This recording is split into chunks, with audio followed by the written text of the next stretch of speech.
இந்த காலத்துல நல்லதை சொல்றவங்களே நாட்டுல கொஞ்சம் பேர் தான்டா. அனைவருக்கும் வணக்கம். ஐந்தறிவு உள்ள ஜீவன்கள்ல மிகவும் நன்றி உள்ளது நாய்ன்னு சொல்லுவாங்க இல்லையா? ஆனால் 6 அறிவு படைத்த 2 கால்கள் உள்ள மனிதர்களுக்கு நன்றி அறிவு கொஞ்சம் கூட இல்லை அப்படிங்கிறது நமது வாழ்க்கையில நிரூபணமாகி வருகிறது. நடந்த நிகழ்வுகளை மீண்டும் சொல்லி காட்டுவதில் எனக்கு எந்த விதமான சிரமமும் வரவில்லை. தூத்துக்குடி நாசிரியர் திருமண்டலத்துல பாத்தீங்கன்னா அந்த தேர்தல் முதலாவது டிசி மெம்பர்ஸ் தேர்தல் பாத்தீங்கன்னா நடக்கும் போது முதல் தடவை பாத்தீங்கன்னா ஒரு மிகப்பெரிய தடை வந்துச்சு.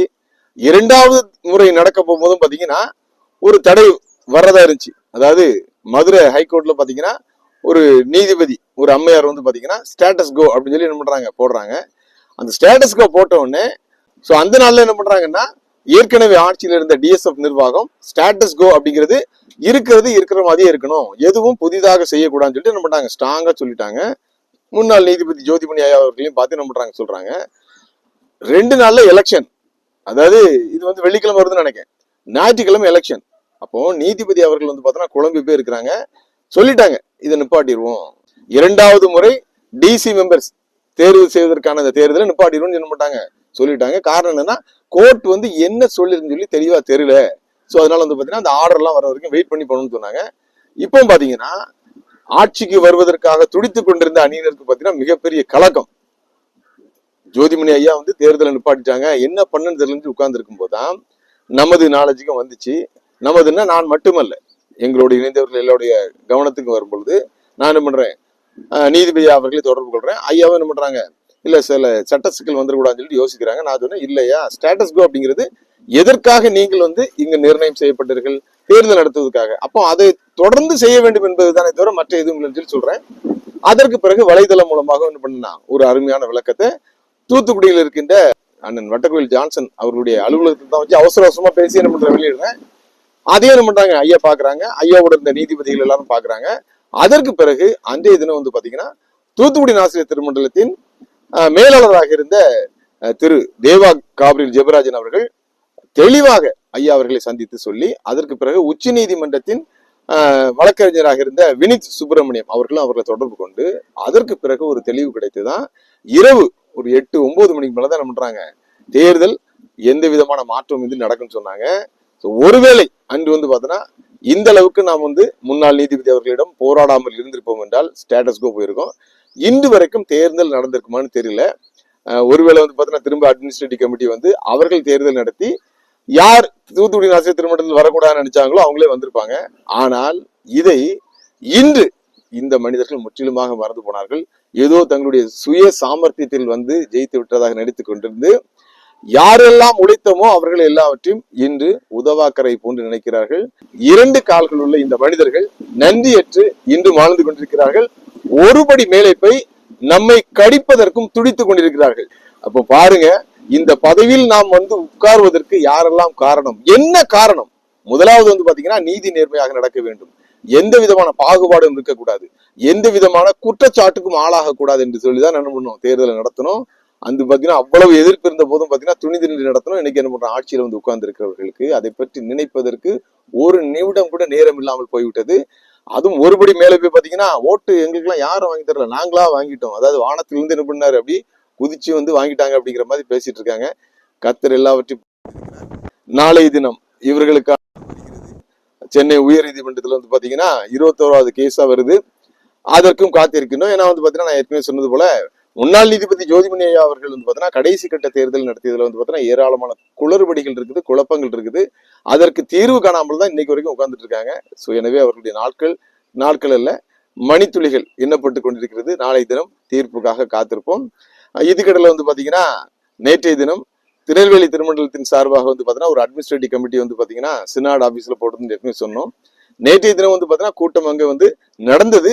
ஆனால் பாத்தீங்கன்னா காரசாரமான விவாதங்கள், பேராயர் அவர்கள் மேல ஏராளமான குற்றச்சாட்டுகள் வைக்கப்பட்டது. ஆனால் அவை எல்லாவற்றையும் அவர் என்ன பண்ணல, ஏற்றுக்கொள்ளவில்லை. இல்ல இங்க பாத்தீங்கன்னா சேர்மனுக்கு தான் அதிகாரம், சோ அதனால அப்படித்தான் நடக்கும்னு சொல்லி மிக கடுமையான விவாதங்கள் நடந்தது. அட்மினிஸ்ட்ரேட்டிவ் கமிட்டி என்ன பண்றாங்க, அவங்களுடைய தரப்பு வாதத்தை சொல்றாங்க. பேராயர் பாத்தீங்கன்னா கிட்டத்தட்ட ஒரு 5-6 கணக்குகள் தன்னுடைய சொந்த பேர்ல வச்சிருக்காரு, அவர் மட்டுமே அதை கையாளுறாரு, அது தவறு. திருமண்டலத்தின் கணக்கு என்பது பாத்தீங்கன்னா எப்பவுமே டிரான்ஸ்பரன்ஸா இருக்கணும். அனைவருடைய பார்வையில் படும்படியாகவும் அனைவரும் அதை கையாளும்படியாக இருக்கணும்னு சொன்னதுக்கு பிறகும் கேட்காம அந்த நிர்வாக கமிட்டி எல்லாம் கிடையாது, நான் தான் எங்க எல்லாத்துக்கும் பேராயர் மட்டுமல்ல பெரியவர்னு சொல்லி பேராயர் அவர்கள் வந்து பார்த்தீங்கன்னா தொடர்ந்து முரண்டு பிடித்தனால அந்த கூட்டம் வந்து எந்த விதமான முடிவும் எடுக்காமல் நின்று போய்விட்டது. அதற்கு பிறகு வந்து பார்த்தீங்கன்னா வர 8ஆம் தேதி ஒரு கமிட்டி, எக்ஸிக்யூட்டிவ் கமிட்டி வந்து கூடுவதாக நான் ஏற்கனவே சொல்லியிருந்தேன். அந்த கூட்டத்தில் ஏதாவது முடிவெடுக்கலாம் என்று நினைக்கும் பொழுது வந்து பாத்தீங்கன்னா அதுக்கு முன்னால் கடந்த 3ஆம் தேதி ஒரு வழக்கு வந்து என்ன பண்ணுது, விசாரணைக்கு வருகிறது. அந்த வழக்கை தொடுத்தவர் தூத்துக்குடி ஆசிரியர் திருமண்டலத்தின் மண்ணின் மைந்தர் வாரங்களில் இருக்கின்ற அண்ணன் சாமுவேல் அவர்கள். அவங்க என்ன கேட்டிருந்தாங்க அப்படின்னா, இவர்கள் வந்து எக்ஸ்டென்ஷன் பீரியட்ல இருக்காங்க, ஸோ அதனால வந்து பாத்தீங்கன்னா 8ஆம் தேதி வந்து அந்த எக்ஸிக்யூட்டிவ் மீட்டிங் கூட்டக்கூடாது அப்படின்னு சொல்லி கேட்டிருந்தாங்க. ஏன்னா அந்த எக்ஸிக்யூட்டிவ் மீட்டிங்ல வந்து நிறைய முடிவுகள் எடுப்பாங்க. குறிப்பாக தூத்துக்குடி ஆசிரியர் திருமண்டலமா இருக்கட்டும், இன்னும் வந்து பாத்தீங்கன்னா சில பேராயங்கள்ல வந்து பேராயர் தேர்தல் நடைபெற இருக்குது, அதை இவங்க நடத்தக்கூடாது. ஏன்னா காரணம் வந்து பாத்தீங்கன்னா இவங்க வந்து எக்ஸ்டென்ஷன் பீரியட்ல தான் இருக்காங்க.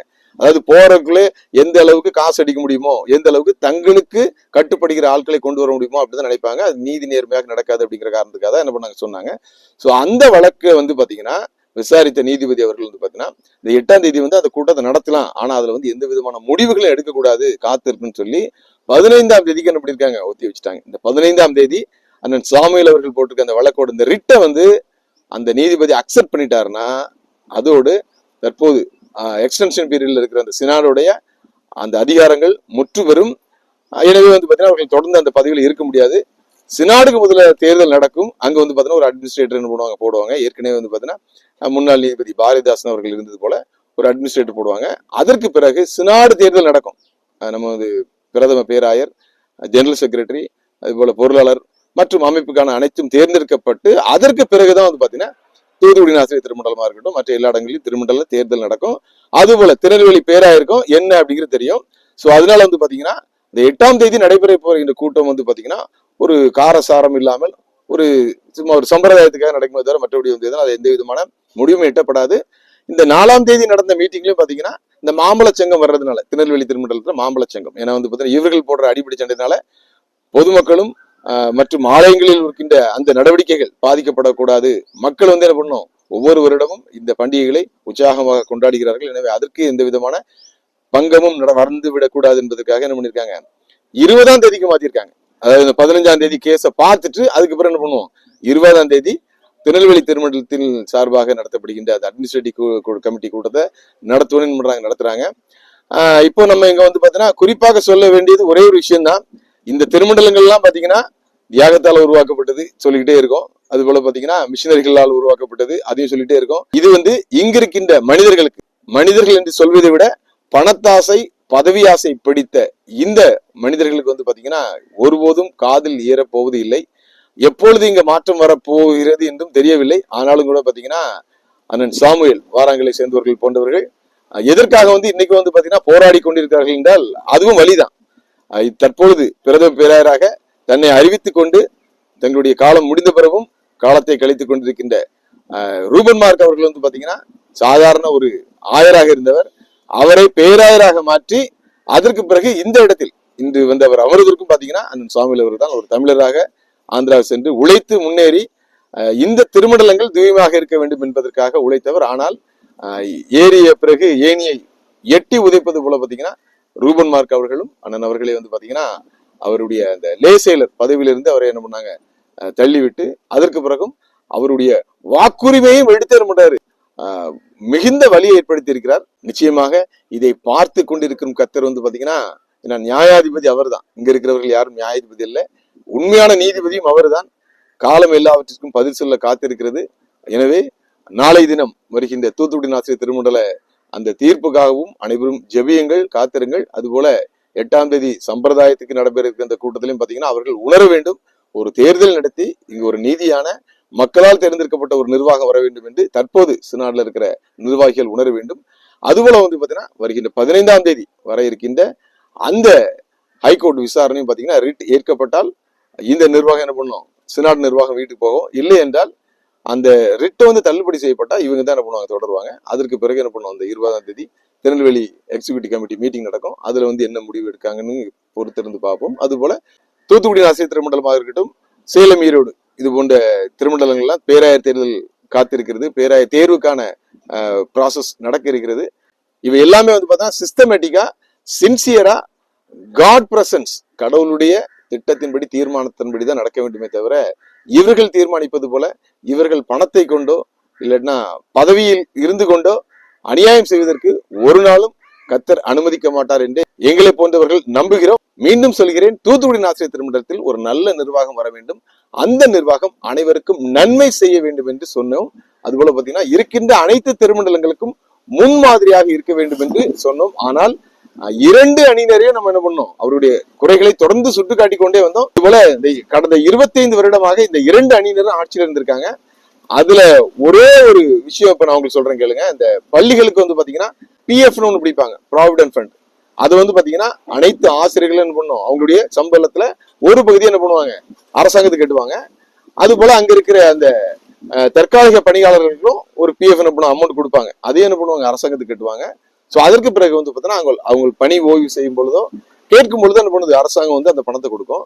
இதுல கூட பாத்தீங்கன்னா தவறு இழுத்து இருக்கிறார்கள் 2 அணியினரும். அதனால பாத்தீங்கன்னா குறிப்பிட்ட சில பள்ளிகள் வந்து பாத்தீங்கன்னா இன்றைக்கு 15 லட்சம் 25 லட்சம் வந்து அரசாங்கத்திற்கு ஃபைன், அதாவது தண்டமாக கட்ட வேண்டும் என்று அரசாங்கத்திலிருந்து லெட்டர் வந்திருக்கு. மேனேஜ்மெண்ட் டீச்சர்ஸ்க்கு சம்பளம் கொடுக்கறதுக்கே வழி இல்லைன்னு சொல்லி என்ன பண்றாங்க, போராடி கொண்டிருக்கிறார்கள்.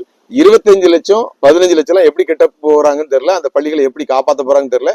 நான் ஏற்கனவே சொன்னது போல பாத்தீங்கன்னா எல்லா திருமண்டலங்களையும் பணத்துக்கு குறையில்லை, மக்கள் தாராளமாக குடிக்கிறார்கள். ஆனால் இவர்கள் வந்து பாத்தீங்கன்னா இந்த விழலுக்கு இறைத்த நீராக தொடர்ந்து கோர்ட்டுக்கும் கேஸுக்கும், அது போல பாத்தீங்கன்னா அந்த தூத்துக்குடி ஆசிரியர் திருமண்டலத்தில் கிடக்கு பாருங்க ஒரு பில்டிங், கிட்டத்தட்ட 9 கோடி என்ன ஆச்சுன்னு தெரியாம இது போன்ற விஷயங்களுக்கு செலவு செய்து திருமண்டலங்களை வந்து பாத்தீங்கன்னா திக்கற்று போக செய்கிறார்கள். காலம் காத்திருக்கிறது. அனைவருக்கும் கண்டிப்பாக அவர்களுடைய செய்கைக்கேற்ற பலன் நிச்சயமாக கர்த்தர் கொடுப்பார் என்றே நான் என்னை போன்றவர்கள் நம்புகிறோம். அனைவருக்கும் நன்றி. சொல்றவன் சொந்த வாழ்க்கைய பத்தி எல்லாம் கிளறி பார்க்காதே. அவன் சொல்றதுல அறிவுக்கு பொருத்தமா இருந்தா நடங்க.